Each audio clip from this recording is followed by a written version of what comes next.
નમસ્કાર મિત્રો, સ્વાગત છે આપ સૌનું ગુજરાત ટુડે ન્યૂઝમાં। ચાલો નજર કરીએ ગુજરાતના બધા 34 જિલ્લાની નાની મોટી ખબર પર। પરંતુ તેના પહેલા તમે આ વિડિયો કયા જિલ્લા કે ગામ, શહેર, મોહલ્લામાંથી જોઈ રહ્યા છો અમને કોમેન્ટ કરીને જરૂર જણાવો, જેથી અમે તમારા ગામ, શહેર, મોહલ્લાની ખબર તમને સૌથી પહેલા પહોંચાડી શકીએ। ખબરોની શરૂઆત કરતા પહેલા એક રિક્વેસ્ટ છે કે તમે આ વિડિયોને લાઈક કરી દો, કારણ કે જ્યારે તમે વિડિયો લાઈક કરો છો ત્યારે જ યુટ્યુબ અને લોકોને આ વિડિયો બતાવે છે। તેથી અમારા માટે તમારો એક લાઈક ખૂબ જ જરૂરી છે। જૂનાગઢના ગિરનાર જંગલ પાસે તે સમયે સનસનાટી ફેલાઈ ગઈ જ્યારે 3 બબ્બર સિંહ અચાનક રસ્તા પર આવી ગયા। સિંહોની હાજરીના કારણે રસ્તાની બંને બાજુ વાહનોની લાંબી જામ લાગી ગઈ અને વાહન વ્યવહાર સંપૂર્ણપણે ઠપ થઈ ગયો। વન વિભાગના કર્મચારીઓએ સ્થળ પર પહોંચી સાવચેતીપૂર્વક બંને તરફનો ટ્રાફિક રોક્યો અને સિંહોને સુરક્ષિત રીતે રસ્તો પાર કરાવી જંગલ તરફ પરત મોકલ્યા। ગુજરાતમાં ભયંકર ગરમીનો પ્રકોપ ચાલુ છે અને હવામાન વિભાગે આજે તાપમાન 43 ડિગ્રી સેલ્સિયસ સુધી પહોંચવાની આગાહી કરી છે। અમદાવાદ, સુરત અને રાજકોટ જેવા શહેરોમાં લૂનો એલર્ટ જાહેર કરવામાં આવ્યો છે। બપોરના સમયમાં લોકોને ઘરમાં રહેવાની સલાહ આપવામાં આવી છે। ઉમસ વધવાના કારણે જનજીવન ભારે પ્રભાવિત થઈ રહ્યું છે અને હોસ્પિટલોમાં હીટ સ્ટ્રોકના દર્દીઓની સંખ્યા વધી છે। ખંભાળિયામાં આવારા બળદોનો આતંક થંભાનો નામ નથી લેયો। આજે એક દુઃખદ અકસ્માતમાં એક 13 વર્ષના માસૂમ બાળકનું મૃત્યુ થયું છે। ધરમપુર વિસ્તારમાં જ્યારે બાળક સાયકલથી જઈ રહ્યો હતો ત્યારે એક આવારા બળદે તેના પર જીવલેણ હુમલો કર્યો। બળદનું શીંગ બાળકના છાતીમાં ઘૂસી ગયું, જેના કારણે હોસ્પિટલ પહોંચતા પહેલા જ ઘટના સ્થળે તેનું મોત થયું। રાજકોટના આજી ડેમમાં પિકનિક મનાવવા ગયેલું એક જ પરિવાર અકસ્માતનો ભોગ બન્યું છે। ડેમમાં નહાવા દરમિયાન ઊંડા પાણીમાં ચાલી જવાથી પિતા અને પુત્ર સહિત પરિવારના 4 લોકો ડૂબી ગયા। સ્થાનિક ગોતાખોરો અને પ્રશાસનની ટીમે ભારે મહેનત બાદ અત્યાર સુધી 3 મૃતદેહોને બહાર કાઢ્યા છે, જ્યારે એક અન્ય વ્યક્તિની શોધ માટે રેસ્ક્યુ ઓપરેશન હજુ પણ ચાલુ છે।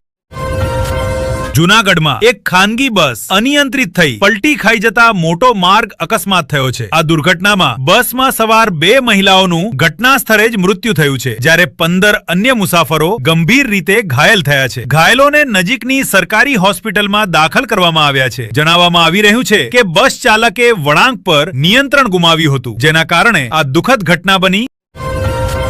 કચ્છ જિલ્લામાં સુરક્ષા એજન્સીઓએ મોટી કાર્યવાહી કરતા આઈએસઆઈએસની વિચારધારા ફેલાવવાના આરોપમાં એક યુવકની ધરપકડ કરી છે। આરોપી યુવક સોશિયલ મીડિયા પ્લેટફોર્મ્સ મારફતે યુવાઓને કટ્ટરપંથી બનાવવા અને સાજિશ રચવાનો કામ કરી રહ્યો હતો। પોલીસની સાયબર સેલ અને એટીએસની ટીમ યુવક સાથે જોડાયેલા અન્ય નેટવર્ક અને તેના સંપર્કોની ઊંડાણપૂર્વક તપાસ કરી રહી છે।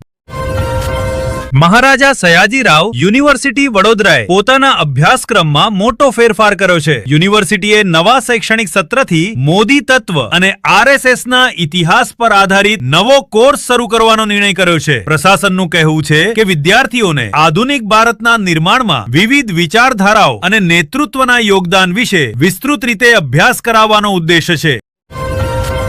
ગુજરાતમાં પેટ્રોલ અને ડીઝલના ભાવોમાં આજે નાનો ફેરફાર જોવા મળ્યો છે। આંતરરાષ્ટ્રીય બજારમાં કાચા તેલના ભાવોમાં ઉથલપાથલ વચ્ચે અમદાવાદમાં પેટ્રોલના ભાવમાં થોડા પૈસાનો વધારો થયો છે। સુરત અને વડોદરામાં પણ ઇંધણના નવા દરો લાગુ થયા છે। ભાવોમાં આ વધારાનો અસર પરિવહન સેવાઓ અને દૈનિક ઉપયોગની વસ્તુઓના ભાવ પર પણ પડવાની શક્યતા છે।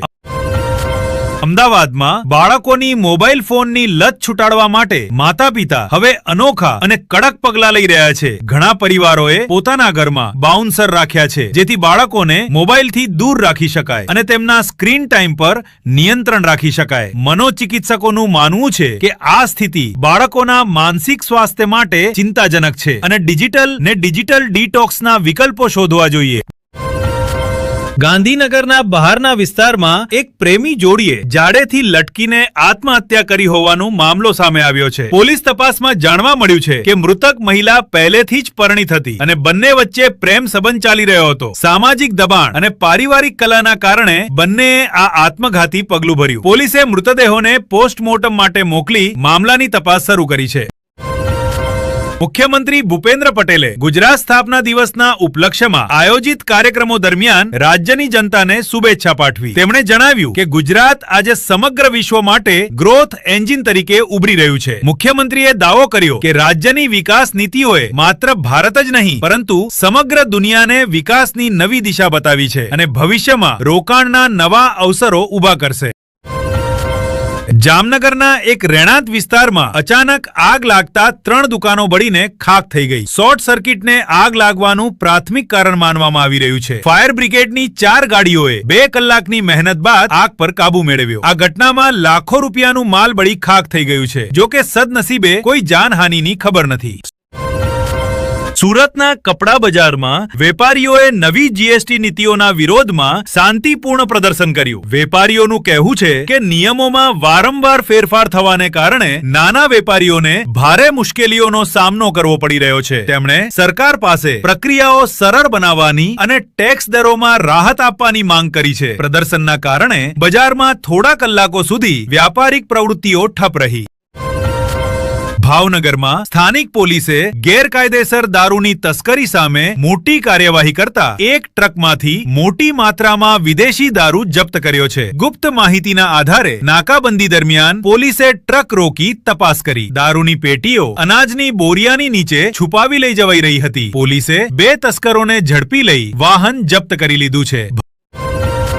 ભરૂચના ઔદ્યોગિક વિસ્તારમાં આવેલી એક કેમિકલ કંપનીમાં ગેસ લીકેજની ઘટનાથી હરકંપ મચી ગયો. લીકેજના કારણે આસપાસના ગામોના લોકોએ આંખોમાં બળતરા અને શ્વાસ લેવામાં તકલીફની ફરિયાદ કરી. કંપની પ્રશાસને તાત્કાલિક સુરક્ષા પ્રોટોકોલ અમલમાં મૂકીને લીકેજ બંધ કર્યું. પ્રશાસને સાવચેતી રૂપે અસરગ્રસ્ત વિસ્તારમાં આરોગ્ય શિબિર લગાવવાના નિર્દેશ આપ્યા છે.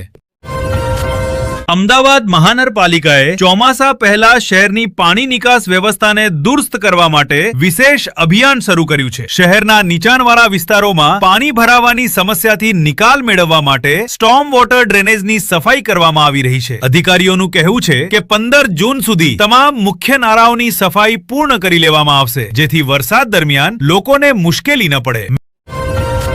મહેસાણા જિલ્લાના એક ગામમાં સરપંચ ચૂંટણીને લઈને 2 જૂથો વચ્ચે હિંસક ઝપાઝપી થઈ ગઈ. જૂની રંજિશના કારણે થયેલા આ વિવાદમાં લાઠી, દંડા અને પથ્થરોનો ઉપયોગ થયો, જેમાં 5 લોકો ઘાયલ થયા. ઘાયલોને સારવાર માટે જિલ્લાલ્લા હોસ્પિટલ મોકલવામાં આવ્યા છે. ગામમાં તણાવપૂર્ણ પરિસ્થિતિને ધ્યાનમાં રાખીને વધારાનો પોલીસ દળ તૈનાત કરવામાં આવ્યો છે.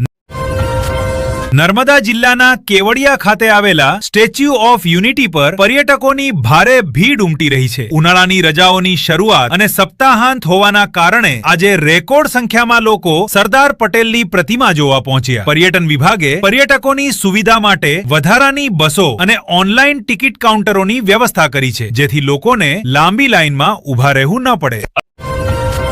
અરવલ્લી જિલ્લાના જંગલોમાં અચાનક આગ લાગવાથી મોટા વિસ્તારમાં વનસ્પતિને નુકસાન પહોંચ્યું છે. ભયંકર ગરમી અને તેજ પવનના કારણે આગ ઝડપથી ફેલાઈ રહી છે, જેના કારણે વન્યજીવો માટે પણ જોખમ ઊભું થયું છે. વન વિભાગની ટીમો અને સ્થાનિક ગ્રામજનો આગ બુઝાવવાના પ્રયત્નોમાં લાગેલા છે. પ્રાથમિક તપાસમાં આગ લાગવાનું કારણ માનવીય બેદરકારી જણાવાયું છે.